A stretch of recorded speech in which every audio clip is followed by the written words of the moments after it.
direct ici au Social Hub, au siège de Sonatel, pour votre émission Les Lives du Social Hub. C'est le 4e numéro que je co-anime avec mon ami Basile Niang. Bonjour Basile. Bonjour.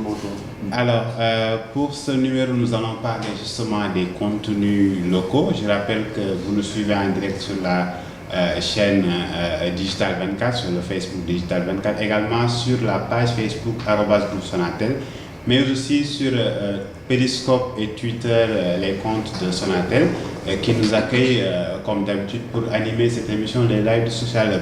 Donc je vais laisser le soin à Basile, le soin de présenter nos invités, et puis si vous voulez, vous pouvez participer en posant vos questions, en commentant le live que vous êtes en train de suivre, les questions que vous allez poser justement à nos invités. Et je te laisse la parole, Basile. Merci Montaga, bonjour à tous et bonjour aux autres qui nous suivent en direct ici au niveau du siège de la Sonatel. Comme l'a dit Montaga, pour ce 4e numéro, nous parlons du contenu local. Quel défi pour un Sénégal numérique? Et pour en parler, nous recevons notre collègue Massek, plutôt sous le nom de Malick Seck, qui est artiste et directeur de Level Studio. Mas, bonjour. Bonjour Basile. Nous avons à notre côté également M. Babacar Faye, qui est le chef du département contenu Sonatel. Bonjour M. Faye. Bonjour. Alors, sans plus tarder, nous allons aborder directement le thème de ce jour, le contenu local. Quel défi pour un Sénégal numérique? Quand on vous parle, M. Faye, quand on vous parle de contenu local, déjà, vous faites référence à quoi? Et qu'est-ce que vous êtes en train de faire dans ce sens-là pour le développement du contenu au niveau de la Sonatel? Merci Basile. Alors, quand on parle de contenu local, il s'agit d'œuvres qui ont été créées par des tiers, que ce soit des œuvres audiovisuelles, des œuvres informatives, du texte ou de l'image, ou tout type d'œuvre en tout cas créée par un tiers qui pourrait alimenter une plateforme de contenu ou de service de contenu à travers un réseau sur un support bien déterminé. Donc voilà comment on peut poser le débat, en tout cas sur les contenus. Sur la transformation numérique, je vais un peu aborder aussi dans ce sens-là. Je pense que sur la transformation numérique, c'est assez clair pour tout le monde. C'est ce phénomène-là qu'on est en train de vivre, où il s'agit de développer des usages à travers des nouvelles technologies que nous connaissons tous, l'Internet, etc., et qui est en train de changer, en tout cas, nos habitudes dans la vie. Donc, en gros, c'est ça, c'est comme ça que je le vois. Alors, est-ce qu'au niveau de la Sonatel, là où vous êtes le responsable de contenu, comment cette entreprise-là a compris ou bien a suivi ce changement, en fait? Parce que quand on parle de contenu, c'est le fait vraiment de mettre en place quelque chose que les téléspectateurs ou bien les internautes ont envie de voir et de transformer. Ça peut être au niveau de la communication, ça peut être au niveau de la publicité, etc. Est-ce que c'est important de mettre en place ce groupe de contenu-là pour la Sonatel? Exact. Donc, c'est dans cette dynamique qu'on a créé de toute façon ces différentes structures dont je fais partie, en tout cas sur la partie contenu. Ce qu'il faut savoir aujourd'hui, nous travaillons avec toutes les équipes qui sont dans le groupe pour proposer en tout cas dans nos offres des services de contenu. Il est intéressant aujourd'hui de constater le développement de l'Internet mobile à travers lequel nous pouvons faire passer ces types de contenus pour créer des usages. Donc à ce titre, nous créons du contenu en interne, en tout cas avec des partenaires, des contenus que ce soit des séries, des films, etc., que ce soit des contenus informatifs, comme je l'ai dit tout à l'heure, que ce soit aussi en tout cas à travers la pub avec des agences avec qui on travaille, donc pour créer du contenu qui va être appétant pour nos abonnés. Alors Mas, on va passer la parole, donc on va sauter les étapes pour avancer un peu au niveau du contenu. Vous faites des séries, vous faites beaucoup de productions. Pour vous, quel est le défi actuellement pour le Sénégal par rapport à ces contenus-là?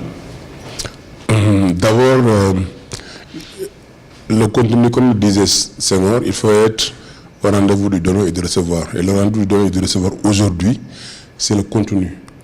Parce que la télévision maintenant, elle est dématérialisée. Aujourd'hui, on n'est plus à l'ère où on attend devant sa télévision un programme précis avec des contraintes de temps.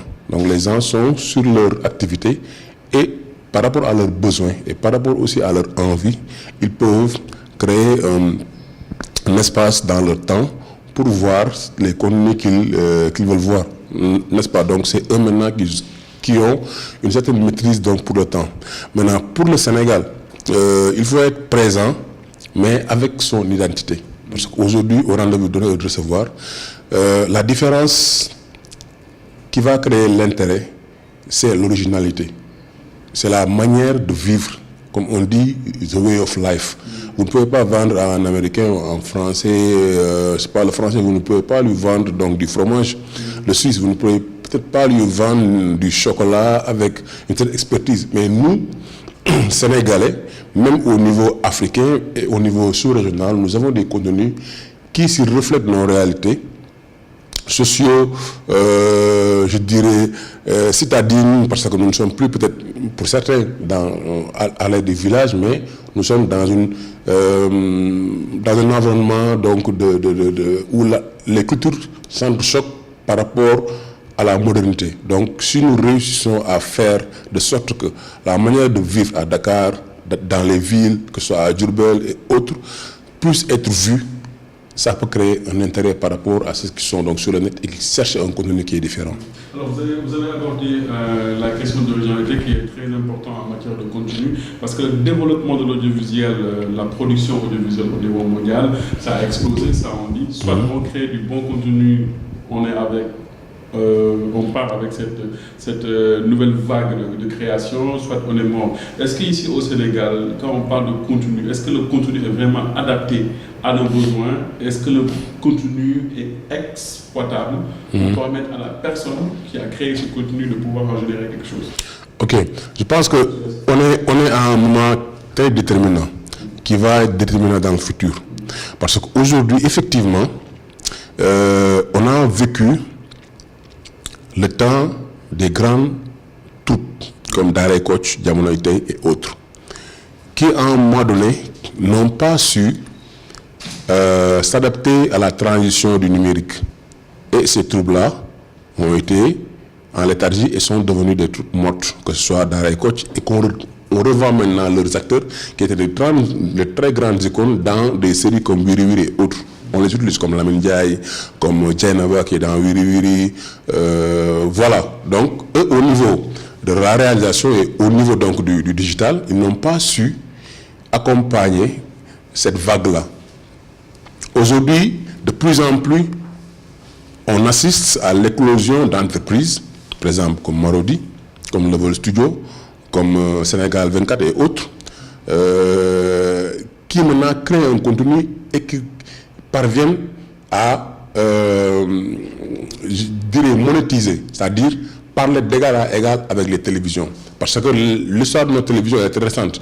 Si j'exclus la partie où c'était RTS qui était ici, c'est-à-dire 2STV est venu en 2003, après il y avait deux télévisions, ensuite RDV, Walf TV. Maintenant, ce n'est plus la télévision qui est importante. C'est-à-dire, on ne regarde pas TFM parce que TFM propose un bon programme. Mais on regarde TFM parce que TFM a une série qui intéresse les personnes. Donc, les télévisions ne peuvent pas produire plusieurs programmes en y mettant toute la qualité. La production au niveau de la télévision, c'est une production qui est une production, je dirais, fast-food. Donc, on a besoin d'alimenter donc des canaux horaires. Alors que les structures qui sont indépendantes et qui sont des structures externes, ils peuvent se focaliser sur leur spécialité et mettre plein de temps pour donner un produit qui est intéressant et qui va concurrencer les produits que vont proposer la télévision. Aujourd'hui, si vous regardez donc pratiquement toutes les séries ou toutes les productions qui sont les meilleures et qui ont les plus de vues, sont des produits qui sont externes. Si vous allez à la RTS, c'est un Bethel qui est un produit externe. Si vous allez à la TFM, c'est Wiri Wiri, c'est, comment dirais-je, Pod et Marichou, tu vois, avant c'était Nafi. Si vous allez donc à Sen TV, donc, ce ne sont pas des produits qui sont faits maison, n'est-ce pas? Et toutes ces structures-là, par exemple, OK, qui produit beaucoup, maintenant, au-delà de YouTube, parce que YouTube ne paye pas beaucoup, c'est pourquoi on a une floraison tout le monde dit qu'on va maintenant ouvrir une page YouTube et pense que la page YouTube va être rentabilisée. Mais si vous regardez bien, les gens s'en sortent. Maintenant, le problème est-ce que, au-delà du Sénégal, est-ce qu'on peut vendre ailleurs? Et c'est là où va se poser le problème de l'originalité. La réalité est qu'il n'y a pas de série en ce moment qui est produite au Sénégal qui a un succès au niveau africain. Que ce soit Tundu Wundu, que ce soit Wiri Wiri, que ce soit Dinamaner, au niveau du Sénégal, ils ont des succès. Les Sénégalais sont vraiment des consommateurs de YouTube. Vous voyez des séries qui sont produites au Nigeria, où il y a une population qui est largement supérieure à la population du Sénégal. Et les séries du Sénégal sont les séries les plus regardées. C'est-à-dire que les Sénégalais, ils sont beaucoup sur YouTube. Et les dernières tendances au niveau donc, des sondages qui sont sortis, les sites les plus vus, Google, YouTube, je pense, occupent une place, la première place au niveau du Sénégal. Donc, pour revenir à votre question, le contenu et les sociétés qui produisent du contenu commencent à gagner de l'argent par rapport au contenu qu'ils font. Oui, effectivement, comme vous l'avez dit, Mansan, YouTube est aujourd'hui devenu le premier site le plus visité au Sénégal d'après les chiffres sur le nombre de visites. Donc on vit à une époque de ce qu'on appelle la délinéarisation de la télévision. C'est-à-dire que les gens n'attendent plus, comme vous l'avez expliqué, que le programme soit diffusé à 21h pour aller regarder Pod et Marichou sur TFM. Ils attendent plutôt que la vidéo soit disponible sur YouTube. La preuve est qu'un épisode d'une série célèbre, que ce soit Pod et Marichou, Nafi ou n'importe quelle autre série, ça atteint 500 000 directement les 24 heures. Et je voudrais poser la question à Babacar de Sonatel en matière de production. Parce qu'effectivement, comme l'a dit Mas, tout le monde se rue maintenant vers YouTube pour créer des chaînes. Mais il n'y a pas une certaine rentabilité, parce que quand même la production, ça coûte cher, même si avec le nombre de vues, le nombre de pubs qui s'affichent, on peut gagner de l'argent, mais je sais que les plateformes comme Level Studio ne gagnent pas beaucoup d'argent sur YouTube. Comment aujourd'hui une entreprise, une multinationale comme Sonatel participe dans la monétisation, pour parler clairement économie numérique, de contenu? Si on prend l'exemple de OCS, Orange Cinema Series en France, ils produisent carrément des films qui sont ensuite diffusés même au-delà de Internet. Est-ce que vous, à votre niveau, dans votre stratégie, vous avez pensé à accompagner les producteurs de contenu pour aller justement monétiser sur d'autres plateformes hors Internet, YouTube, je voulais dire? Totalement. Alors, ce qu'il faut savoir, c'est qu'il y a un axe qui consiste en l'accompagnement de l'industrie culturelle locale. Ça, c'est un axe très connu, en tout cas de la Sonatel, que nous essayons de mettre en place tant bien que mal. Donc, à ce titre, je pense qu'une fois le produit sorti, une fois la production faite, il y a quelque chose, je pense que, en tout cas, les producteurs locaux ont intérêt à savoir. C'est-à-dire, ils doivent essayer de tout faire pour tirer le maximum de profit. Et pour ça, il y a une certaine chronologie, en tout cas, qu'il faut respecter, en tout cas, qu'il faut faire respecter à son produit pour tirer le maximum de profit. YouTube, faire une production et directement la mettre sur YouTube ne vous garantit pas le meilleur profit. Ça, c'est mon avis et je pense qu'on le partage tous. On peut passer par une plateforme payante à l'acte, puis passer à la télé en créant un business model avec la télé pour pouvoir avoir des revenus, passer par une plateforme d'abonnement telle qu'on connaît aujourd'hui sur la place Playvod, etc., qui permet sur chaque niveau d'exploitation d'avoir des revenus avant de passer sur YouTube qui devient un produit gratuit, grand public, où les revenus aussi vont vous attendre. Les mêmes revenus vont vous attendre au bout de l'exploitation. Donc je pense qu'il faut respecter une certaine chronologie, il faut faire respecter en tout cas une certaine chronologie avec l'exploitation de ces contenus-là. Ça, c'est un enjeu. Il y a un autre enjeu aussi, c'est la professionnalisation. Je pense que c'est très important pour pouvoir sortir, pour avoir des revenus, pour pouvoir sortir d'ici. Le réalisateur, il doit rester réalisateur, le scénariste reste scénariste.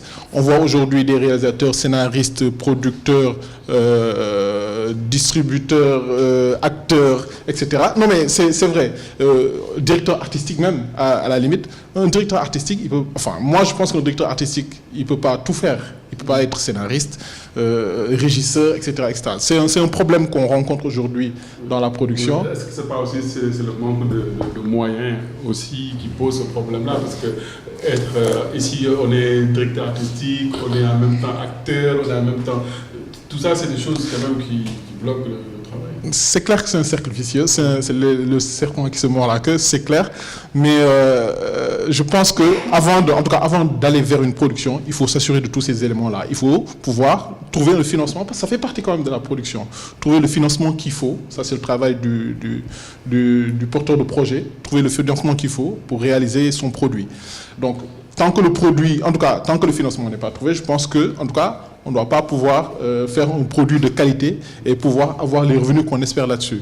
Donc, il faut trouver le financement qu'il faut et aller trouver les ressources de manière professionnelle qu'il faut et respecter les plans de production. Mais vous, au niveau de la Sonatel, comment vous accompagnez ces gens-là? Parce qu'on vous dit professionnalisation, mais les professionnels qui n'ont pas le temps, par exemple, de faire comme il faut cette professionnalisation, ça pose problème. Absolument. Parce que aussi, c'est pas uniquement, il ne faut pas tout le temps penser qu'il faut aller vers cette professionnalisation et laisser cette petite marge de jeunes qui cherchent aussi à aller au-delà de cela. Alors, bon, ce que je veux dire, c'est qu'être jeune n'empêche pas d'être professionnel. En tout cas, ce qu'on est en train de faire, on a déjà une équipe en place aujourd'hui qui permet d'identifier des projets artistiques, des projets porteurs, en tout cas, des projets que ce soit des projets de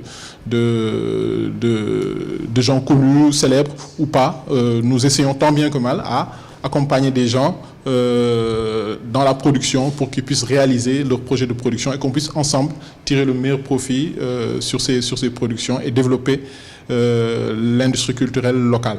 Ça, nous le faisons. Nous avons commencé à faire avec Diamond House, que nous avons déjà réalisé en saison 1. Nous avons déjà entamé la saison 2 et la saison 3 d'ailleurs. Nous sommes en train de faire des productions. Nous avons travaillé avec Mass ici à côté pour une animation qu'on est en train de finaliser qui s'appelle Dakar Rapide et qui ressort les péripéties d'un car rapide à travers le chauffeur et son apprenti et même les passagers. Donc nous travaillons en tout cas pour développer cette industrie culturelle, pour les aider à se professionnaliser à travers des contrats, des plannings à respecter, etc. etc. Et autre chose aussi, nous les aidons en tout cas à tirer profit de ça en payant les droits qu'il faut, les droits d'auteur, etc. Tout ce qu'il faut avec la SODAV, un certain niveau de revenus qui leur permettra, en tout cas qui permettront à ces gens-là de se retrouver dans ce qu'ils font. Donc voilà. Alors, je rappelle à nos internautes que vous pouvez participer en posant vos questions, en commentant le live, que ce soit sur la page Digital 24 ou celle de Sonatel. Je me tourne vers Mass, encore une fois, qui a parlé de marché local qui est très développé, mais qu'on a du mal à exporter. Est-ce que selon vous, il faudrait ne plus se limiter à la barrière linguistique, parce qu'effectivement les séries sont très populaires au Sénégal, mais on a du mal à les exporter. Je donne l'exemple de la série comme Pod et Marichou, qui est sous-titrée en français, mais bon, il faudra pour certains étrangers qui ne comprennent pas le français d'attendre que la série soit en ligne, attendre 48 heures, que ça soit fait. C'est vrai que c'est du travail colossal, très difficile. Est-ce qu'il ne faudrait pas réfléchir en termes de langue sur comment justement exporter ces séries, si l'on voit que, par exemple, pour le Nigeria, c'est déjà dépassé, les séries sont très populaires parce qu'elles sont en anglais. Effectivement. Je pense, et c'est la réalité, aujourd'hui, ce n'est pas la barrière de la langue. En fait, pour les séries et les produits de contenu, qu'on doit, pour être compétitif au niveau international, en fait, il y a des réalités. Les réalités, c'est quoi? Aujourd'hui, on a vu l'année passée, la série qui a été la mieux regardée. C'était quelle série? Non, au niveau international. Ah oui. Casa de Papel. Casa de Papel, oui. C'est une série espagnole, n'est-ce pas? Il y a une série qui est faite au Canada qui s'appelle Handmaid's Tale, la servante pourpre, qui est aujourd'hui une série qui est acclamée par la critique. D'abord, il faut une expertise de ce que l'on fait. Au Sénégal, nous avons un problème dans tous les secteurs. Comme Babacar l'a dit, il faudrait que les gens se spécialisent et se focalisent sur des métiers. Le métier de scénariste, c'est un métier. Le métier de dialoguiste, c'est-à-dire, d'abord l'idée c'est quoi? C'est quelqu'un qui a une idée, le scénario ou bien une adaptation du livre, après le producteur il accepte, après il réécrit, après quand on réécrit, il y a le dialoguiste, parce que Game of Thrones, qu'est-ce qui fait la force de Game of Thrones? C'est pas les guerres, parce que sur Game of Thrones, tu peux regarder peut-être 5, 6 épisodes sans voir de confrontation. Ouais. Mais les dialogues, ils sont tellement forts que c'est un autre niveau. Aujourd'hui, au Sénégal, il y a un aspect qu'on ne prend pas en compte. C'est-à-dire, une série doit être interactive. C'est-à-dire, la personne qui regarde la série doit sentir concernée et doit même penser en même temps, se dire que je vais trouver l'auteur ou bien je vais trouver... Mais au Sénégal, on veut te montrer tout. Ce qui ne marche pas ailleurs. Quand on le voit ailleurs, c'est-à-dire, on dit, ça c'est une télévision, elle est rouge, le téléspectateur, c'est comme un idiot maintenant. Et c'est ça qui fait que les séries sénégalaises ne marchent pas. C'est-à-dire, un scénario, un film, on doit avoir peut-être le protagoniste, l'antagoniste, les personnages secondaires. Et c'est d'abord une structuration qui est classique et standard. Maintenant, le génie peut faire que tu peux démarrer et tu peux tordre l'histoire. C'est ce qui fait un Casa de Papel, un Game of Thrones, un Handmaid's Tale, qui fait que c'est quelque chose qui a un succès qui n'est pas un succès classique. Maintenant, au Sénégal, on voit des réalisateurs qui n'ont suivi aucune formation, des gens qui font des scénarios, qui ne prennent même pas le temps de lire comment on écrit un scénario. C'est-à-dire, aujourd'hui, la plupart des séries, vous vous rendez compte que vous regardez une série de 100 épisodes, quand il y a Tabaski, la série, il y a de Tabaski. Quand il y a Ramadan, la série, on est en période Ramadan. Quand il y a un même problème... Oui, il y a quand même cet aspect copie. Il suffit et vous pensez que ces gens-là, ils sont juste obnubilés par l'aspect pécuniaire. Parce qu'ils font une production, ils doivent gagner de l'argent. Ouais. C'est ce qui est normal. Mais après, c'est comme le mbalakh. C'est une musique qu'on doit revoir pour qu'ils répondent à des standards, après maintenant, qui peuvent être intéressants. Aujourd'hui, vous ne pouvez pas, vous regardez une série, toutes les séquences, tu vois des séquences de 2 minutes, et toutes les séquences sont dans les salons.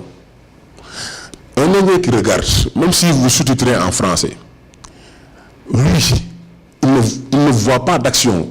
On voit quelqu'un qui dit, ok, moi, je veux aller prendre mon enfant et qui est dans un hôtel pendant toute la série. Et pourtant, lui, il veut aller prendre son enfant. Donc, il y a un problème de pertinence, il y a un problème d'histoire, il y a un problème qui fait que les séries au Sénégal, ça marche parce qu'on peut rester dans un salon à faire des dialogues qui doivent être bas, qui doivent être bonnes, mais les séries au niveau international, les films hindous, tu ne comprends pas hindou, tu regardes la série et tu comprends l'histoire. Au Sénégal, tu ne comprends pas la langue, tu ne peux pas comprendre l'histoire parce qu'ils sont dans les salons et ils parlent. Tu ne comprends pas la langue, tu ne peux pas comprendre l'histoire. Alors qu'un film indo, on te montre une femme qui court, il y a une arme derrière, tombe dans le lac, après elle enlève son enfant, tu vois, et l'enfant est récupéré par... Tu vois. Mais ici, on dit, après tout ça c'est parler, mais visuellement, il n'y a pas quelque chose qui fait que l'histoire est... Donc, c'est ça le véritable problème. Maintenant, qu'est-ce qui fait que cet aspect de l'histoire ne va pas... Parce que, on écrit l'histoire, on prend les financements, On doit faire 2 épisodes par semaine. Les acteurs ont des contraintes. On dit, ok, il faut qu'on ait 2 épisodes. Ok, qu'est-ce qu'on va faire? Bon, on a 2 jours et on va tourner des séquences. Donc, tu as une série de 30 minutes et c'est 6 séquences. C'est aberrant. Et c'est ce qui fait que ça ne marche pas ailleurs. Parfois aussi, les séquences sont très longues, quoi. Une scène, quoi. Une scène qui fait 2 minutes où, voilà, on voit que 2 personnes en train de... Parce qu'en fait, ils doivent avoir un épisode. C'est ça l'épisode. Il faut qu'ils aient un épisode. Okay. Donc, quelle que soit la durée de séquence, donc le scénariste, le monteur, il ne regarde pas dans le rythme. Aujourd'hui, c'est difficile de regarder une série sénégalaise et d'avoir un suspense qui t'atteint. Mais dans toutes les séries sénégalaises, ils mettent des musiques et ils créent des suspens là où ça n'existe pas. Le suspense, on n'a même pas besoin de musique pour créer du suspense. Vous regardez une série comme Breaking Bad, une série acclamée par la critique. Breaking Bad, il n'y a même pas de son. Mais c'est au niveau du rythme et au niveau de la création des personnages que le suspense est. Ouais. Donc, quand un scénariste ne le comprend pas, il dit que, ok, moi j'écris une histoire, je vais faire peut-être une critique, je dis,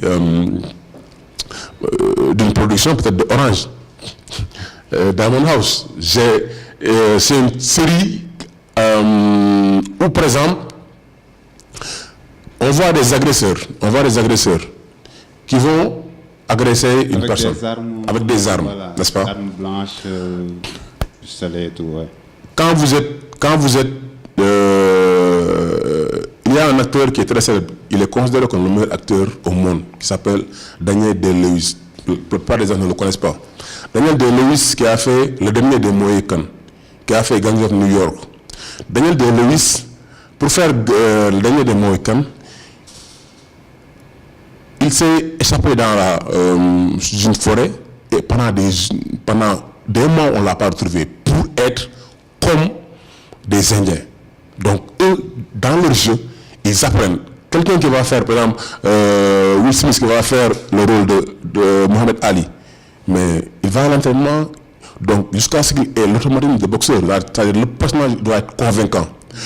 Aujourd'hui, si vous travaillez dans des sites de communication, vous regardez une scène par exemple de Pod et Marichou, une scène où il y a des commerciaux qui viennent pour faire par exemple le marketing d'un politicien.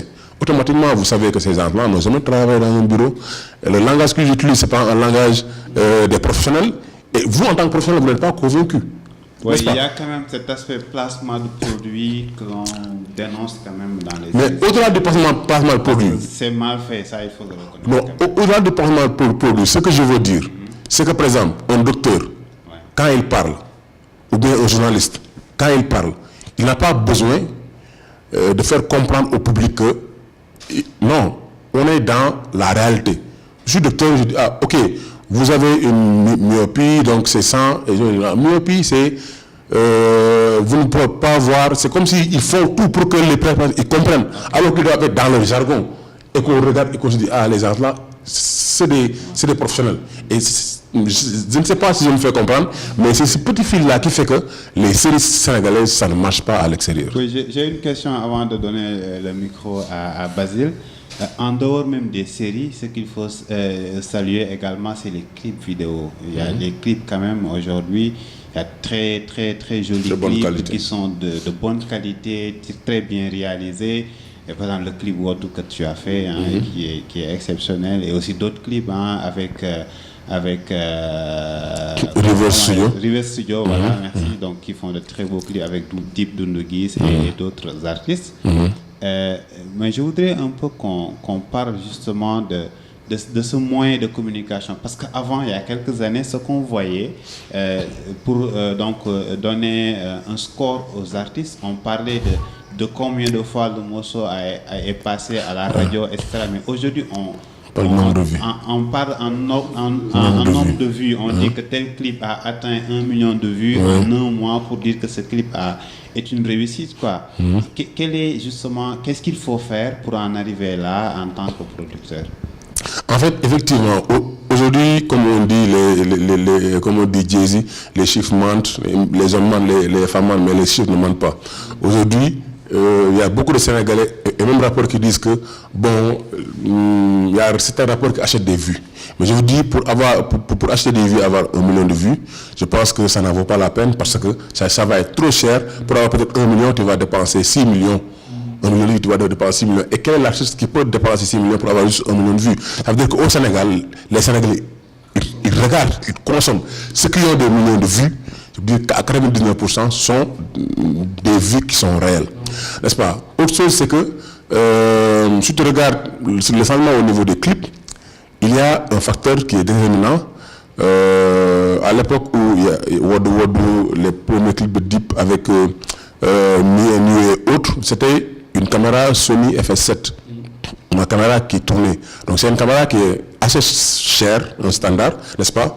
Et que la plupart, ils tournaient avant avec des Canon. Maintenant, les images Canon, c'est un peu du has-been, n'est-ce pas? Maintenant, on est dans des réflecteurs, comment dirais-je, cinéma, n'est-ce pas? River Studio qui a fait un travail extraordinaire, et maintenant, il tourne en RED, n'est-ce pas? Maintenant, il y a peu d'artistes qui peuvent s'offrir le luxe d'utiliser ces caméras parce que c'est cher, n'est-ce pas? Donc, pour utiliser la caméra FS7, il faut payer au moins 100 000 francs, 150 000 francs par journée, n'est-ce pas? Red, peut-être encore plus cher. Wadu était Gnat, mais j'ai dépensé 1 million, alors que c'est un matériel 2 millions jusqu'à 3 millions. Maintenant, qui va dépasser ces millions-là pour un clip, alors que tu le fais et pour un retour d'investissement? Et c'est ça qui fait que, en général, les clips, ça ne marche pas ici au Sénégal. Je rebondis sur ce ROI, le retour sur investissement, pour donner la parole à M. Faye. Moi, au-delà des séries, au-delà des clips, moi je suis préoccupé par le contenu consacré à l'éducation.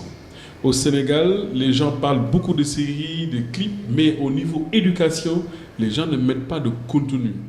Quel est le problème?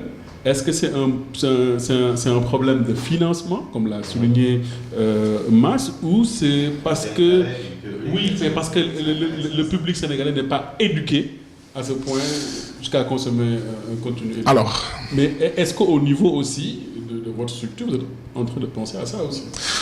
Alors, c'est un problème, je pense, sociologique. Hein. Ça, je pense que je vais pas aller au fond de cette réflexion.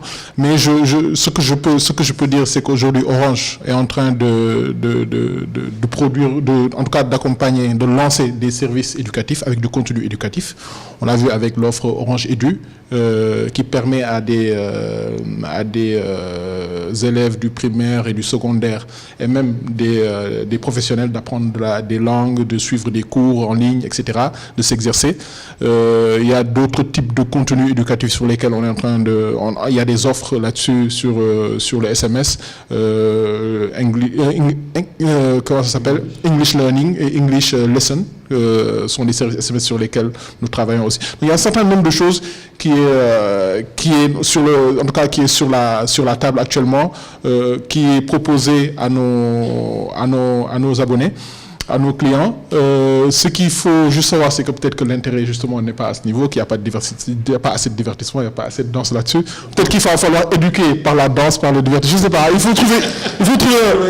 faut trouver un concept peut-être qui va. C'est ça en fait le défi du. Exactement. Ça aujourd'hui. C'est pas uniquement des séries, c'est pas des films, c'est pas ça uniquement, quoi. C'est ça. C'est-à-dire aujourd'hui, il va falloir trouver un concept qui va peut-être parler de comédie, etc. Et qu'au bout, que celui qui regarde puisse en tirer une leçon qui va lui permettre de savoir que, je sais pas, à un rond-point, il ne faudra pas traverser la route, je sais pas, il ne faut pas jeter un papier sur la place publique, un peu partout. Non, mais c'est très important. Mais est-ce qu'on ne va pas vers l'impasse, en fait, à un certain moment, côté éducation, si en fait, toute cette production se focalise sur des clips, sur des séries. Mas, où est le problème? Pourquoi les producteurs ne prennent pas le temps de mettre du contenu éducatif pour nos enfants, pour les étudiants, pour les intellos? C'est la société qui est malade? Non, c'est un paradoxe du Sénégal. Quand je dis c'est un paradoxe, il y a une responsabilité à différents niveaux. Parce que aujourd'hui, Babacar,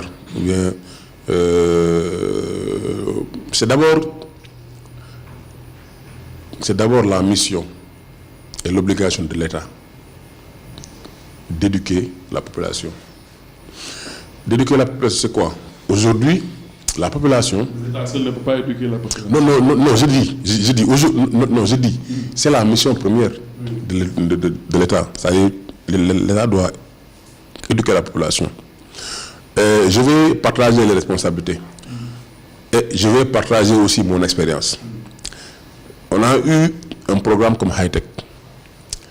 Dieu merci, Orange sponsorise. Et ce qui fait que, au moins, ce contenu, pour ceux qui sont intéressés par le digital, par tout ce qui est technologie, puisse exister à la télévision. Et qui n'arrive pas à avoir 5000 vues sur YouTube. Oui. Différents de 100% mobile. 100% mobile. Oui. Mais le fait est que, au moins, celui qui regarde la télé le week-end, il peut connaître, pour un enfant qui est peut-être à Dara Djolof, qui sait qu'il y a des jeunes qui font des startups, qui font des applications. Lui, au moins, il a un modèle. Et ça, c'est très important. Je parle de l'État, pourquoi? Parce qu'il y a des structures étatiques. Je peux nommer ADIE, je peux nommer ARTP. Aujourd'hui, on les voit dans des événements comme les événements de Pape Diouf, de Mamgour. Et je les nomme parce que il y a... Oui. C'est la politique, quoi. Oui. Alors qu'il y a des plateformes qui sont faites pour parler à un public qui est le public, la population. Que ce soit social ligne, que ce soit Level Studio comme Hightech et autres. Pourquoi eux, ils ne vont pas prendre des financements pour que ces productions-là existent, pour permettre à ces producteurs de pouvoir supporter leurs coûts? Ils ne le font pas. Et maintenant, nous, en tant que producteurs, à un moment donné, nous ne sommes pas des mécènes. Nous ne sommes pas des mécènes. On ne peut pas produire à perte et dire que nous avons comme sacerdoce d'éduquer la population. Non. À un moment donné, il y a une limite. Et quand ça va commencer à aller jusqu'au cou, vous allez lâcher. Hightech, on l'avait abandonné pendant 2 années parce que d'abord c'était au niveau de la 2STV. Après, pendant 2 ans, on ne l'a pas fait. On l'a relifté, n'est-ce pas? Et ça a commencé, au moins, on a un sponsor qui est Orange. Aujourd'hui, ce que les Sénégalais, c'est un paradoxe. Tu fais un micro-trottoir, tout le monde dira qu'il n'y a pas de contenu intéressant à la télévision, on ne voit que du chant, on ne voit que de la danse, on ne voit que des séries, on ne voit que de la lutte. Et pourtant, quand on leur propose ce genre de contenu, ils ne sont pas réceptifs. La première responsable, c'est quoi? Par exemple, je parle de contenu pour enfants. Dans notre maison, on sait que les enfants, c'est eux qui détiennent la télécommande. Et à 17h, ils sont devant. Oui, la télécommande. Et vous regardez, toutes les séries sont des séries qui sont des séries occidentales. Parce que le dessin animé, c'est quoi? C'est une expertise. Ce sont des productions qui sont très difficiles à faire. Parce que ce sont des métiers. L'État du Sénégal ne s'est pas occupé de l'école des Beaux-Arts. L'école des Beaux-Arts, il n'y a pas. Et ça aurait pu être un vivier pour pouvoir développer ce secteur. Mais ils font toujours ce qu'ils faisaient il y a les années 78. Donc, par rapport à l'éducation et l'éducation aux nouvelles technologies, il y a un retard, n'est-ce pas? Donc, nous sommes la seule génération de 99 à 2000 qui ont suivi une formation en dessin animé. Et nous qui sommes dans le milieu, depuis tout, nous sommes les seuls à pouvoir faire des dessins animés, des séries de dessins animés. Et la plupart d'entre nous ont abandonné, soit ils sont dans les peintures rupestres avec les murs, la décoration, parce qu'ils ne peuvent pas gagner de l'argent dedans. Et c'est une expertise qui est en train de se perdre. Parce que si nous abandonnons, nous n'avons pas transmis ça. Donc il n'y a pas de formation, par exemple, pour que c'est ce qui aime le dessin animé, qu'on puisse les former, ça n'existe pas. On ne peut pas avoir des séries et qu'il y ait des, par exemple, Dakar Rapide qu'on produit avec Orange. S'il n'y avait peut-être pas Orange, je n'aurais jamais produit cette série. Même si on l'a fait un peu avec comment dirais-je, avec un budget peut-être serré, mais on doit montrer qu'on peut faire des contenus. Comment est-ce que nous allons éduquer nos enfants? Parce qu'aujourd'hui, ma fille, il y a une semaine, m'a posé une question, pas une question, c'est-à-dire elle s'est comportée, et je me suis dit, mais merde, il y a quelque chose qu'on est encore de perdre, et l'histoire se répète. Bon, elle a les cheveux comme moi, crépus, tu vois, et elle me dit, ok, mets-moi de l'eau, je veux que c'est pas joli, il faut mettre de l'eau pour que, tu vois, parce qu'elle veut avoir les cheveux lisses. Et je lui dis, ok, il y a un dessin animé qui s'appelle Natty Girl des États-Unis. Et je lui dis, viens, je vais te montrer. Et Google, et je lui montre le dessin animé. Tu vois, c'est une fille noire, il y a Bibo et Faino au Nigeria. Et après, tu mets des pompons, tu vois, automatiquement, elle a des références. Aujourd'hui, le bien de Black Panther, ce qui est bien dans Black Panther, c'est que maintenant, quand il y a Halloween, les enfants noirs peuvent porter à Black Panther, les Amazones et autres. Et ce qui fait que, mais la culture, c'est au début du développement. Parce qu'il faut d'abord l'estime de soi pour pouvoir aller de l'avant. Si nos enfants ont pour référence des références qui sont externes, on va reproduire ce qui s'est passé depuis. Donc la responsabilité est double au niveau de l'État et au niveau du producteur de plus au niveau de l'État. Moi, ce que je ne peux pas comprendre est que si on me dit que l'État, que les gens disent que oui, on ne donne pas un bon contenu, c'est parce que aussi les gens qui produisent ce contenu ne suivent que ce que veut le peuple en fait. Et c'est aux producteurs qui détiennent la clé, c'est à eux de dire voici le chemin à prendre. Si aujourd'hui, si on produisait chaque jour des contenus éducatifs à n'en plus finir, la population ne fait que suivre. Donc, bon, quand je dis nous, c'est les gens qui font le contenu. Oui. C'est à nous de déterminer, de créer des modèles. J'avais fait une proposition et je suis parti parce que à l'université, j'ai fait maths physique.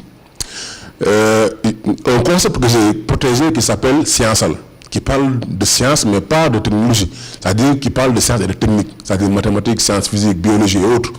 Je suis parti à l'université, département sciences physiques, mais plusieurs rendez-vous pour avoir juste une collaboration et créer une tribune pour montrer aux jeunes qui sont peut-être épris de mathématiques, parce qu'on se rend compte effectivement de plus en plus, il y a moins en moins de professeurs de mathématiques, il y a moins en moins aussi de techniciens, par exemple, si tu vois dans les séries S et T, il y a de moins en moins d'étudiants, d'élèves qui viennent de ces séries-là.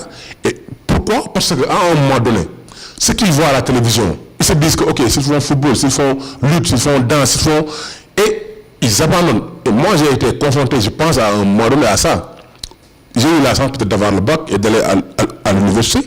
Mais à un moment donné, quand je faisais du rap au niveau du collège, je me disais, mais ça, à quoi bon avoir peut-être 18, 20 en mathématiques si bon, il n'y a aucun retour, c'est-à-dire, il n'y a aucune visibilité. Là où je dis, au Sénégal, s'il y avait par exemple des mécènes qui disent, ok, moi j'ai une société privée, j'ai de l'argent. Et ça, c'est ce qu'on appelle la responsabilité sociétale. Vous gagnez de l'argent. Vous dites, je ne vais pas juste sponsoriser des émissions qui vont encore agrandir mon chiffre, impacter sur mon chiffre d'affaires. Mais je vais voir une émission qui va parler d'environnement et je le sponsorise. Je vais voir une émission qui va, comme Épelle-moi, tu vois, qui va parler de langue et je le sponsorise. Je vais voir une émission qui parle d'histoire, une émission qui est à 2STV. Et l'animateur m'a appelé hier en me disant que depuis 5 ans, je ne suis pas payé. Depuis 5 ans, c'est moi-même qui trouve mais pourtant, il nous parle de l'histoire du Sénégal. L'émission d'Ombre. Et c'est une émission qui va... Il dit que d'ici 1 an, je vais lâcher. C'est-à-dire que les contenus qui doivent intéresser et qui doivent ne sont pas accompagnés. Pourquoi le ministère de la Culture ne l'accompagne pas? Mais il faut en parler, c'est ça. Mais on parle à des sourds. C'est à Sonatel, c'est aux autres de dire, quoi. Non, Sonatel, je pense qu'ils font leur boulot. Je dis Sonatel parce que Oui, ils sont là. Mais je dis que Sonatel, il fait un boulot. Même moi, de temps en temps, si je ne suis pas toujours temps avec Orange, mais je dis que de tous les opérateurs, c'est eux qui font le plus gros boulot dans ce qui est culture. Même il l'a dit, Fondation Orange, Fondation Sonatel l'accompagne, l'émission du soir. Et ça, c'est très important. C'est très important. Il faut que les sociétés pensent à pouvoir accompagner ces activités éducatives pour la population. Alors, on va continuer. On va parler maintenant avec Babacar oui, s'il y a des questions, Basile, ce sera l'occasion également de les partager. Mais je voudrais qu'on parle un peu de transformation, de conduite du changement. Parce qu'on a l'impression qu'on a raté le virage de la télé. Aujourd'hui, on se rend compte qu'au niveau de nos télés sénégalaises, même s'il y a du contenu de qualité, il y a aussi du contenu de très mauvaise qualité qui ne participe pas à la bonne éducation des jeunes. Et aujourd'hui, avec Internet, les gens se tournent vers Internet, utilisent plus le mobile qu'autre chose. Est-ce qu'il y a une réflexion, en tout cas au niveau de Orange, sur comment faire en sorte, comment pousser davantage les contenus de qualité, Basile en a parlé tout à l'heure avec Mas, pour que quand même les gens s'intéressent de plus en plus à ce type de contenu, même si on sait que c'est très difficile. Nous qui produisons du contenu spécialisé, on a du mal à atteindre un certain nombre de vues, alors qu'il suffit que quelqu'un se mette devant Facebook pour insulter des autorités et que cette vidéo fasse 5000 vues rapidement. Est-ce qu'il y a quand même une façon de faire en sorte que ce contenu de qualité soit le mieux poussé possible sur Internet pour que les gens se l'approprient et que les gens partagent quelque chose qui puisse en tout cas servir dans leur vie de tous les jours? Tout à fait. Tout à fait. Orange est en train de travailler aussi sur ce volet-là. Au niveau de la production, en tout cas, je pense qu'il y a un travail en amont à faire. C'est un travail qui est au niveau de l'éditorial, en tout cas, qui définit en tout cas la ligne éditoriale de nos accompagnements en termes de production. Nous sommes en train de constituer des équipes pour ça. Ces équipes devront identifier les projets qui vont, les projets de qualité, en tout cas, qui devront être au niveau de notre guide, de notre programme, de nos programmes proposés à nos clients, pour qu'ils soient les meilleurs, pour qu'ils soient adulés par nos abonnés. Donc, en tout cas, pour qu'ils servent à quelque chose, pour qu'ils soient utiles. Ça, c'est un point très important qui est en amont de tout ce qui se fait après. Donc, on identifie un projet de qualité avant de travailler avec, en tout cas, avant d'accompagner ces projets-là. Une fois cette décision prise, dans le process, en tout cas, on essaie, au-delà du professionnalisme dont j'ai parlé, on essaie en tout cas de faire respecter un certain nombre de choses pour que le contenu au final, je pense que Mas d'ailleurs on en a parlé sur la production, sur des épisodes, etc., où il nous a titillé un peu pour voir un peu, j'imagine, si on allait laisser passer ou pas, sur certaines choses, sur certains dialogues. Je pense que c'est très important aujourd'hui, en tout cas, de pouvoir mettre en avant cette utilité d'informer, d'éduquer, de partager un certain nombre de choses, un certain nombre on va dire d'actes citoyens, etc., qui devront nous permettre, en tout cas, de développer cette économie, de développer aussi notre pays sur ce volet-là, parce qu'on en fait beaucoup, mais on n'arrive toujours pas à en faire de manière de très bonne manière, on va dire. Donc c'est important, en amont, d'identifier des projets de qualité, de pouvoir le faire, et ça, il faut... Quand on m'a parlé tout à l'heure, je pensais à la direction artistique. Je pense qu'il faut une direction artistique de qualité dans tout projet. On a beau trouver le projet de qualité, etc. Si aujourd'hui on ne dit pas comment on va créer le mouvement, en tout cas comment on va le matérialiser à l'image, avec les mouvements, les actes, etc., avec les dialogues qu'il faut, s'il n'y a pas quelqu'un qui puisse, de par son expérience, de par son expertise, dire comment il faut le faire, on ne réussira pas. Et au bout, on aura un produit peut-être qui pourra faire le buzz, mais au finish qui ne sera pas de qualité et qu'on ne pourra pas exporter. Donc c'est très important, une direction artistique, c'est très important, un scénariste, c'est très important, je ne sais pas, un réalisateur de qualité. Et on en a dans ce pays-là. Il y a des gens qui ont été formés pour ça, qui ont cette expertise-là, qui ont montré qu'ils peuvent le faire. Je pense qu'il faut, aujourd'hui, nous, on est prêts à leur donner les moyens, en tout cas, pour qu'ils puissent réaliser ces choses-là, pour qu'on puisse développer ensemble l'industrie culturelle. Alors, une question pour Mas, pour parler un peu de l'aspect touristique. Si on regarde des séries américaines, on a tout envie d'aller aux États-Unis parce qu'ils font vraiment la promotion ils font rêver, quoi, ils vendent du rêve. On a vu par exemple dans une série comme Idol où les prisonniers sont habillés en vrai. On sait que la Europe c'est pas comme ça, mais bon, d'après certaines explications, c'est pour vendre quand même une image. Et on voit ça très rarement dans les séries. Voilà. Donc, quel est le rôle pour les producteurs de contenu pour la promotion touristique de notre pays, parce qu'après tout, c'est le Sénégal, quoi. Même s'il y a des divergences en interne, il faut quand même qu'on soit soudés quand on parle à l'étranger, quoi. Quel est votre rôle en tant que producteur de contenu pour vendre justement la destination sénégalaise? Effectivement, le meilleur aujourd'hui vecteur pour vendre sa culture, au-delà de la musique, il y a les séries et il y a le cinéma. On vend du rêve. Je veux juste m'appesantir sur l'impact du Nigeria. Le Nigeria aujourd'hui, si vous allez dans les cérémonies comme mariage et autres, maintenant nos mariés s'habillent comme des Nigériens, c'est-à-dire les foulards, c'est des foulards nigériens. À l'époque de Vaidei, la Tabaski et la Korité, tout le monde était en sari. Et même les commerçants avaient du mal à honorer l'offre parce que la demande est tellement forte, n'est-ce pas? Pour dire qu'on peut vendre sa culture. Je parlais de Breaking Bad.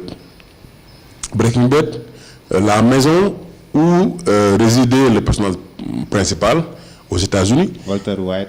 Oui. Une série que je recommande justement. Oui, Heisenberg.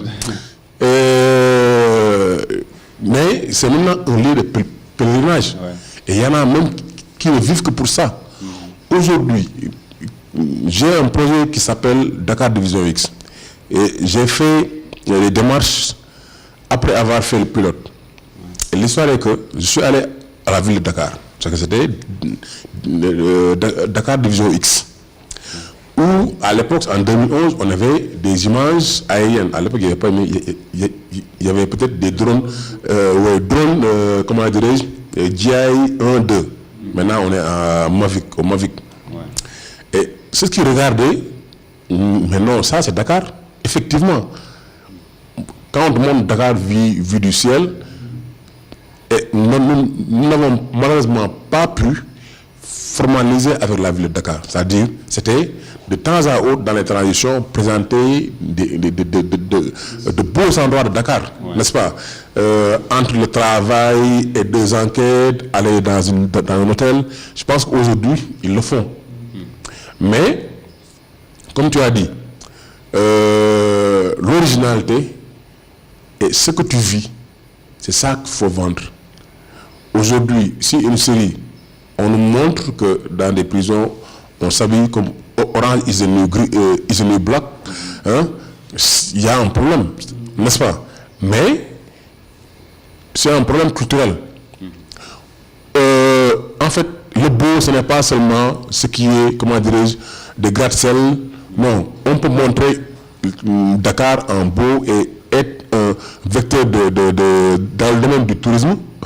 Et ne pas montrer que des salons, ne pas montrer que des gratte-ciel.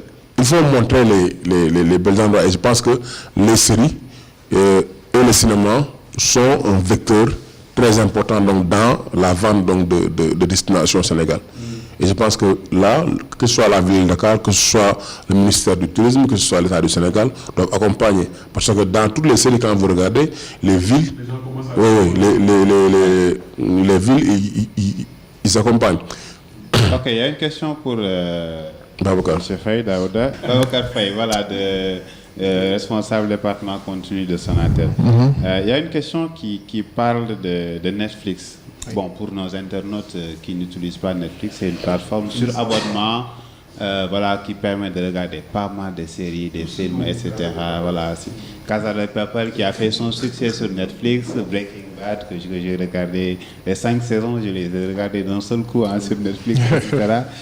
Il y a quelqu'un qui dit que pensez-vous de Netflix? Faut-il le voir comme une menace ou une opportunité? Alors, c'est non, mais c'est clairement une opportunité. Je pense que déjà, ça va développer les usages au niveau de nos différentes offres sur le mobile, sur l'internet mobile, ça c'est clair. Après, derrière, dans la partie, il propose une plateforme avec du contenu.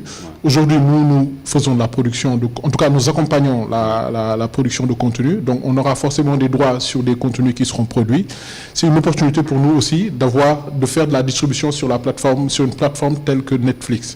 Aujourd'hui, le groupe Orange a un partenariat avec Netflix pour justement offrir Netflix à nos abonnés. C'est quelque chose qui devrait se faire d'ici quelques années dans nos pays, parce que quand même, il y a un parc à développer. Il y a des usages à développer, que ce soit dans l'éducation, en tout cas dans la consommation, de nos clients. Il faut développer des usages qui vont permettre à Netflix de pouvoir rentabiliser leurs investissements dans nos pays. Donc, pour pouvoir justement proposer un certain type de contenu, en tout cas le contenu local ici. Donc, ce sont des choses que nous sommes en train de regarder de manière très, très, très proche, de manière on va dire, très accentuée. Netflix est un partenaire, on va dire, de Sonatel sur ces offres-là. Voilà. Ah, c'est vrai qu'il y a un côté quand même business qui va arranger Sonatel. Exactement. Parce que quand vous consommez des vidéos sur Netflix, vous payez la bande passante et c'est quand même, ça coûte quand même de l'argent. Mais à côté de Netflix, il y a d'autres écosystèmes aussi qui essaient d'émerger. Il y a d'autres plateformes qui font plus ou moins comme Netflix et qui sont orientées Afrique. Est-ce que vous, du côté de Sonatel, vous réfléchissez à mettre en place une autre plateforme? On connaît bien sûr la TV d'Orange, mais qui n'a pas connu le succès escompté parce que bon, le parc ADSL n'est pas le parc 4G, 3G, c'est carrément différent. Est-ce qu'en dehors même de cette collaboration avec Netflix, il y a une possibilité d'offrir aux Sénégalais, aux Africains, en tout cas les pays sur lesquels Orange est présent, d'avoir des plateformes? Parce qu'aujourd'hui, on passe tous par le mobile, en tout cas à 98% selon les chiffres de la RTP, nous nous connectons via les mobiles. Est-ce qu'il y a des plateformes sur lesquelles vous réfléchissez, que vous allez proposer pour accéder au contenu produit par les Africains? Alors, je vais un peu revenir sur la TV d'Orange avant de passer. Donc, la TV d'Orange aujourd'hui, c'est une offre en fait qui est basée, en tout cas c'est un service qui est basé sur une technologie quand même, sur une technologie IP, en tout cas sur l'ADSL, et sur lequel nous avons un certain niveau de parc, effectivement, qui est exploité ici à Dakar. Nous sommes en train de travailler pour proposer ce service-là aux régions. Donc, nous sommes en train de développer quand même ce service-là dans les régions. Et il y a du contenu, il y a des chaînes qui sont dessus, des chaînes locales, que ce soit des chaînes locales et des chaînes internationales. Donc, c'est quand même un service qui est suivi, en tout cas, par on va dire par un parc assez conséquent d'abonnés. Sur les offres sur lesquelles nous sommes en train de travailler, bon, je ne vais pas m'étaler beaucoup là-dessus ici. Ce qu'on peut dire, c'est que nous allons donner à nos abonnés des alternatives, en tout cas des méthodes qui vont leur permettre d'avoir accès à ce type de contenu-là partout, en toute mobilité. Et avec du contenu local de préférence, parce que nous savons que c'est le contenu local qui va qui va quand même générer des usages, générer de la satisfaction à nos clients. C'est le contenu le plus prisé.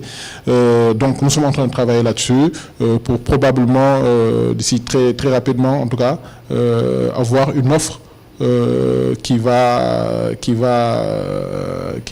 un peu faire plaisir en tout cas à nos abonnés sur nos différents canaux. Voilà. Il nous reste moins de 5 minutes. Une question à Mass. Est-ce que nous sommes arrivés à ce stade de ne plus passer par l'intermédiaire de la télévision? On a vu qu'aujourd'hui, quand même, l'Internet est développé au Sénégal. Je donne l'exemple d'une série comme Idole, où les épisodes sont d'abord diffusés sur une plateforme vidéo pendant quelques semaines avant que les gens puissent, en tout cas les derniers épisodes de la dernière saison, on les voit sur une plateforme en ligne avant de pouvoir les avoir à la télé. Est-ce que c'est une bonne stratégie? Est-ce que vous, en tant que producteur de contenu, vous allez vous passer carrément de la télé parce que vous dites que mon public, je peux l'atteindre directement sur Internet et que ça peut être rentable? Est-ce que c'est une bonne stratégie? Est-ce que nous allons justement vers ça? Je pense que dans l'avenir, de moins en moins, la télévision sera... c'est comme la télévision a supplanté la radio. De moins en moins, on regarde la télévision. Personnellement, je ne regarde pratiquement jamais la télévision, peut-être si c'est le journal et autres, mais le journal après c'est... Donc c'est une réalité maintenant que la télévision a de moins en moins d'impact par rapport aux populations. Mais jusqu'à présent au Sénégal, la télévision quand même a une très grande influence au Sénégal. Au Sénégal, la télévision elle est vraiment bien regardée. Et ça c'est dans les ménages à la... dans les régions. Oui, dans les régions. Donc voilà quoi. Donc la télévision elle est au Sénégal. Je pense que c'est pas pour aujourd'hui, 2 ans, 3 ans peut-être, mais on peut bien dire que dans 10 ans, peut-être, la télévision ne sera pas aussi bien regardée qu'elle est regardée à présent.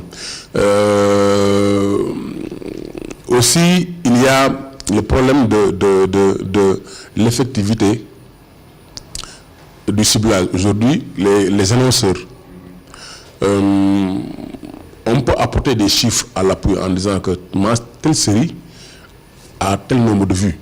Ce qui fait que de plus en plus dans les séries maintenant, on voit des sponsors qui sont, c'est-à-dire les producteurs, ils vendent à la télévision et ils vendent aussi pour Internet. Donc ceux qui veulent être vus à la télévision, on va maintenant insérer de la publicité. Et je ne sais pas encore, est-ce que YouTube identifie ça, je ne suis pas encore en mesure de le dire. Peut-être que YouTube, quand il va se rendre compte de ça, il va peut-être prendre des mesures. Oui, il va prendre des mesures. Mais pour le moment, eux, ils réussissent à greffer de la publicité pour gagner de l'argent. Et je pense que c'est bien. Juste une précision avant de ce que j'ai oublié. Pourquoi, par exemple, dans la conception de contenu pour enfants, qui fait que les enfants ne sont pas accrochés, c'est que les enfants, ils aiment les couleurs, ils aiment le mouvement. Des émissions pour enfants qui sont produites au Sénégal, pour écrire pour un enfant, il faut retourner pour avoir un esprit d'enfant. Il y a des émissions produites ici au Sénégal où on donne la parole aux enfants en leur disant que, bon, que pensez-vous de l'environnement? Ou bien que pensez-vous des talibés? Donc l'enfant n'a pas cet autre d'esprit de dialoguer et de philosopher sur des questions. L'enfant, c'est vous lui montrez des couleurs et vous lui faites comprendre que ce n'est pas bien de lancer, mais vous ne dites pas que lancer des œufs dans la rue, que pensez-vous de ça? Et c'est ce qui fait que l'enfant il zappe et il va ailleurs. Donc c'est juste une parenthèse. Il faut que les producteurs aussi prennent en compte leur cible en faisant des contenus. Okay. D'accord. Juste très rapidement, je pense que j'en ai parlé tout à l'heure, c'est sur la question concernant la télé, est-ce qu'on peut s'en passer, etc. Je pense que j'en ai parlé tout à l'heure, ça pose la question de la chronologie un peu des médias, la chronologie de sortie en tout cas des œuvres, que ce soit au niveau, en tout cas les différentes plateformes. Je pense qu'une œuvre si elle est premium, si elle a quand même un vrai potentiel, doit passer par une certaine chronologie pour tirer le maximum de profit. Je pense que j'en ai parlé tout à l'heure. Il faut que ça passe par une plateforme, par une sortie salle d'abord, parce qu'il y a un minimum de personnes qui peuvent aller regarder. Après, passer par une plateforme payante à l'acte, passer par la TV, parce que quand même la TV aujourd'hui reste encore un médium qui est assez suivi. Passer par une TV payante d'abord, avant de passer par une TV publique, après passer par une plateforme d'abonnement comme PlayVote, voilà, avant de passer à la fin sur une plateforme gratuite telle que YouTube ou autre type de plateforme qui pourrait passer par de l'advertising, de la pub. C'est juste ce que je voulais apporter là-dessus. Alors Mars, je pense qu'il y a des questions pour toi, mais je n'ai pas trop bien. Mars, qu'attendez-vous pour vous adresser à la sous-région? Je pense que c'est ça la question de Modou Ndiaye. Et Benjamin Yapalé qui dit: que pensez-vous de l'approche d'Idole avec PayVote Sénégal? Serait-ce une bonne alternative? Je pense que oui. C'est la question pour les contenus sur le Sénégal. Je pense qu'on a déjà répondu ces deux questions. Et moi, je crois que les gens commencent quand même à comprendre que la production, c'est vrai, c'est difficile, mais ils commencent à comprendre les moyens qu'on doit utiliser pour gagner de l'argent. Qu'attendez-vous pour aller au niveau de la sous-région? Parce que quand on parle de la sous-région, vous êtes parole, vous n'êtes pas de... Mais je parle pas, je suis fier. Non, toi, tu es de Sine, je pense. De fatigue, hein? Ok, donc sous-région, je pense que ce qui a fait que je parle encore de Division X. J'ai produit le pilote depuis 2011, mais je me fixe un certain nombre de standards. Je ne veux pas juste faire une série pour le Sénégal, divisée au Sénégal et qui reste au Sénégal. Et donc, je prends le temps qu'il faut pour que mon produit, quand il sort, que ça puisse être consommé au Sénégal, mais que ça puisse intéresser aussi la sous-région.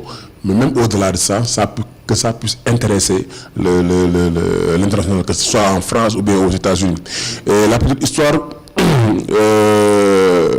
le directeur de A+, et le directeur du programme de Canal, la première fois, c'était en 2012, quand ils ont vu le pilote de Division X, il a dit: moi, je veux cette série pour démarrer ma télévision. Tu vois, à part Afrique du Sud, je n'ai pas vu une série pareille. Et quand je lui ai dit: moi, je veux ça, en termes de prix, pour produire 13 épisodes, après, dans les échanges, ils n'ont pas voulu donner. Et je dis que la production a un coût. Parce que je ne voulais pas être dans l'urgence de prendre des acteurs qui soient connus et qui ne gagnent rien en retour. Et qui continuent de prendre des carapaces. Alors, Mars, la dernière question, quel est le défi selon toi? Qu'est-ce qu'on doit faire pour développer le contenu au niveau local? En 2 mots, après on donne la parole à M. Faye avant de terminer. Avoir des idées originales, être soi, ne pas accepter qu'on nous laisse dans des clichés, c'est-à-dire notre cinéma, parler de sida, parler de la culture, quand je parle de culture, parler de cases. Non, aujourd'hui nous sommes dans une société urbanisée, n'est-ce pas? Donc avoir des idées qui sont originales et oser le faire. N'est-ce pas? Et c'est ça qui va intéresser donc. Donc ça c'est un message pour les directeurs généraux. Les directeurs généraux, c'est pas de l'ADI, de l'ARTP, du ministère de la Culture, qui vont sponsoriser du Sabar, tu vois, Bercy et autres. Et pourtant il y a des plateformes qui sont ici, qui parlent à leur domaine. Ils refusent, donc, et quand ils ont des événements, ils demandent qu'on vienne le couvrir.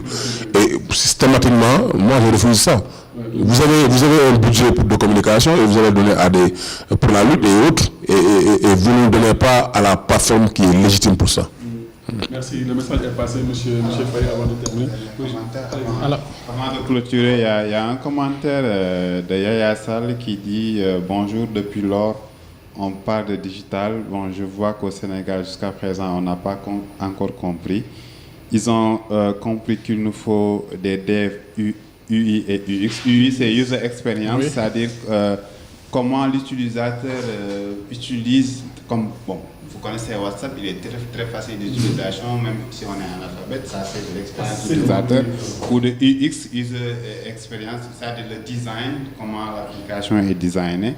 Ça aussi, ça participe à l'appropriation du contenu. Ils ont complètement oublié qu'il nous faut du contenu tel que les dessins animés, ce que Massa a dit tout à l'heure, l'animation 3D, donc le projet de Sonatel et les VFX qui sont donc très rares ici au Sénégal. Et bon, il a terminé en Wolof, hein, ici, film Ben Pang et Gisak Ben Tok du Wartat. C'est comme disait Mars tout à l'heure. Parfaitement, il a raison aussi. Allez. Donc alors, moi je mettrai l'accent sur 3 points pour être court. Le premier point, c'est, je pense, Mas en a parlé, c'est il faut un concept innovant de qualité. Donc ça, c'est primordial pour d'entrée, en tout cas, être accompagné. Le deuxième point, c'est qu'il faut une équipe professionnelle. Je pense qu'on ne peut pas réaliser le concept innovant de qualité sans une équipe professionnelle et avoir un produit fini au bout. Et ce produit-là, pour pouvoir faire un autre produit après, je pense qu'il faut que ce produit-là soit rentable, en tout cas pour celui qui l'a réalisé. Il faut une distribution efficiente. Il faut savoir le canal sur lequel faire passer ces produits. Donc ça, je pense que c'est, en tout cas, il faut mettre une chronologie à cette distribution-là. Ce sont les 3 points sur lesquels je voudrais terminer.